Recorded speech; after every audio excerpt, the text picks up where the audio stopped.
Good morning, brethren. This is Big Judah coming to you guys from California. Before I begin, give all praises to the Most High, Yahweh. Acknowledgement to the earthly mother, who is wisdom, who is the Holy Spirit. Acknowledgement to Yahweh Shai. I pray that the Most High blesses this lesson today, gives us more knowledge and understanding of the events of the past, in order to understand the events that are currently taking place on the earth.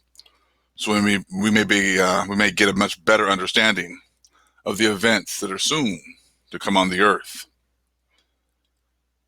Kind of going to continue with a little bit with the theme from the last video, discussing how the Most High helped the Gentiles to hide who we were in order to fulfill prophecy about how we would lose all knowledge of ourselves as well as knowledge of our lands. And even in the Bible, it does discuss how we would not recognize our lands anymore as well. You know, many people seem to think that that was the only way that a lot of these prophecies would be able to be implemented would be for us to be moved from one place to another, which is about how you're not going to know your land. You know, and the thing is, you're not going to recognize it from what our lands looked like before to what they look like now. They're totally unrecognizable. When you look at that last video and how they were discussing about the LiDAR and all the structures that were covered by the trees and the vegetation, the plants, that's all the Most High. He changed he changed the whole landscape of our lands. He covered our structures. He covered our roads, you know, our centers. He covered everything. You know, he covered these metropolises, and the only way that could be, you know, accomplished was by the Most High and him hiding the information, hiding that knowledge. It wasn't all just the Gentiles and what they did.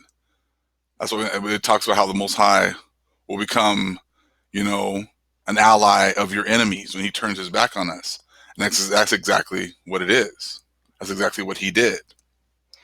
And, you know, these other nations, especially the ones at the top, they know this. And they actually put it in movies because the Most High makes them do it. They're not doing these things on their own. The Most High makes them, you know, reveal these things. You know, if it was up to the Gentiles, and if it was the way the Christian church makes it sound like you know, the enemy they are autonomous and they can just make their own decisions, they would have burned every single book that they could. They would have destroyed every single relic that they have. But they can't. The Most High is in control of both sides, the left-hand side and the right-hand side. He lets them know what they can destroy, what they can't destroy. You know, you're allowed to take this, but don't take that. You can destroy this, but don't destroy that. You know, the Most High is in charge of everything. And when you understand that, that makes a lot of sense as to why he makes them put these things, these concepts in movies, especially nowadays. And what we're going to talk about today is going to be Black Panther, because they put huge nuggets of information in certain parts of that movie, you know, and they put the truth right in your face. You know, in the movie, T'Challa, his dad dies. Well, in the movie before that, of course, but we know that his dad dies. So his father isn't there physically, but T'Challa does have like a protector. Okay, and that would be Okoye. And in some respects, she would represent the Holy Spirit because she protects T'Challa. She offers him counsel when he's getting ready to do certain things. You know, and even when he doesn't seem to think he needs help, she's still there. Like in the first scene, or when he's the battle scene, when T'Challa is trying to go and save Nakia. And he's like, you know, she's getting ready to go with him. He's like, no, I got this. And he goes down there. But before he goes, she says, don't freeze. She's giving him counsel before he goes down there. He goes down there. He's fighting. He sees Nakia and he freezes. And then he gets in a precarious situation.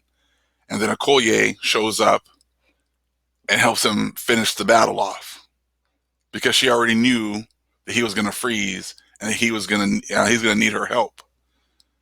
So she shows up and she helps him. That's what the Holy Spirit's been doing with us this entire time, especially now that on this awakening. Many times when I'm reading, I don't get understanding on something, or I don't understand something, and I'll pray about it. And then I know the Holy Spirit will be there and she'll lead me to something that'll give me clarification, or she'll put a thought in my head that will lead me to something that I needed to, know so I could share it later on. That's how she's been in the background this entire time, protecting us and leading us. That's what she's been sent to do. And then they actually put this in the movie as well. Like I said, she's T'Challa's protector. She also gives him counsel. And in this scene that I'm going to show later, she's piloting the ship that is leading T'Challa and Nakia home. Who's the one that has been in charge of leading us back into this knowledge and understanding? The Holy Spirit. She was the one that was sent to lead us back home. And that's exactly what she's been doing. She's been leading us and guiding us all this time. Even many times when we thought we had everything down, we had understanding, she's the one that picked who's going to continue, and she's been the one guiding this awakening, through the power of the Most High. And in this clip I'm going to show later on, like I said, she's flying the ship. She's leading, Nakia and T'Challa home. She's the one that makes the announcement, we're home. So as they're flying in the ship, she's goes over after they pass the guys on the horse. They fly up over a mountain and they come down. And T'Challa says this never gets old. And what does she do? She flies them directly into the trees and the vegetation.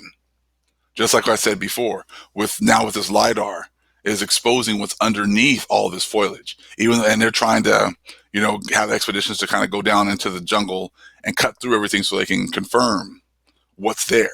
Just like I talked about in the last video. Well, in this scene, the ship flies directly into the foliage, okay, right into the forest. And then what happens as they fly through, okay, the city on the hill is revealed under the trees. Underneath all the trees, there's a spectacular city that is revealed, which is exactly what has been happening right now. We know that they have much more information on this LiDAR, and with much more to the discoveries that they're getting, but they're not revealing them to us. They're keeping that stuff secret because it just confirms everything that we've already been taught, that these people here were God's chosen people, and they were way more advanced than anyone ever thought. And it really, the only way that we were brought down was through sin and through the Most High putting curses on us. The only way that they could hide all this information was with the help of the Most High to pretty much have everything swallowed up by the forest. So when they flew through the foliage and they flew through the forest, what did they see? They saw the most advanced city in the world, right? They had the most advanced weaponry, most advanced medicine. This city was what? Hidden from the world. Just like our people here in these lands were hidden from the world. It was the fourth part, hidden. No one is allowed to come in and see, what we had here. The Most High protected this land here. So that's what, Wakanda was representing. Our lands over here. Most advanced. Okay, most advanced weapons, most advanced medicine, hidden from the world. Outsiders were not allowed to come in. I said this was what Wakanda was representing when they flew in there. Like I said, it was a city on the hill. And once the other nations actually got a chance to see what was, what Wakanda was, they would realize how advanced everything was. Just like when that when that CIA agent got shot, and they took him to Wakanda, and she was able to heal him, you know, super fast because they had their weaponry. I mean, so their medicine was so much more advanced. That's what this place represents. It's what it represented in the movie, and that's what it represents here in real life. And you think it's a coincidence that they flew through a forest in order to reveal the city in the movie? Of course not. They know exactly what's under those trees. They know exactly who were the people that were living in these cities. So it's nothing that they know we didn't know. And the Holy Spirit, just like here, in real life, is the one that's leading us back home. And just like it's talked about in the book of More, in Nephi, that once this information was beginning to be given back to us, that means that the Most High has turned His face back to us. So all the lies that we've been taught about, how my daughter was having a discussion, and she was just discussing something with a woman, young lady. She's African, and she was talking about how a lot of Africans don't like Americans, and of course my daughter's well aware of all this information. And she goes, a lot of Africans feel like the African Americans are just trying to latch on to African culture because they want to belong to something. And I said, that's true. I said, and a lot of the Africans are actually, they resent that, because they're like, this is our culture, it's not yours, and which is true. And why do many African Americans feel that way? Because they've had everything stripped from them. They had their identity stripped from them, their land stripped from them.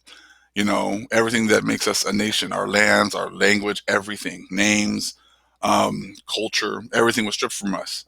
So then we've been searching for some type of identity now for the last few hundred years. We've been starving, desperate for an identity. And the Most High sent the Holy Spirit in order for us to get our identity back, to give us our true and rightful identity back. So we don't have to try to leech on to other people's cultures. We have our own. And it was taken away from us because of sin. And now it's being given back to us because of love, because of the love the Father has for us. He sent the Holy Spirit to give us our identity back so that we don't have to go around trying to steal and take others' identity on that doesn't belong to us. We are the 12 tribes of Israel. The Americas are our homeland. The Most High has already started to move to restore us to our rightful place and our rightful land and our rightful culture so that we don't have to search anymore and try to be a part of other people's cultures. We are the chosen children of the Most High. The other nations know it. The elites know it. And they know that their time of hiding who we are has come to an end. And they actually put it in one of the most highly grossing movies ever. And is representing us as a people. It's no coincidence that these eclipses are going to form an X on America, on a place, in a place called Little Egypt, and also called, Makanda, here in the middle of the United States, in the heartland, as you would say. So the Most High has sent the Holy Spirit to give us our identity back. There's no need for us to chase after others, people's cultures and identity, because we have our own. All praises to the Most High, Yahweh. Acknowledgement to the earthly mother. Who is wisdom? Who is the Holy Spirit? Acknowledgement to Yahweh Shai. Shalom.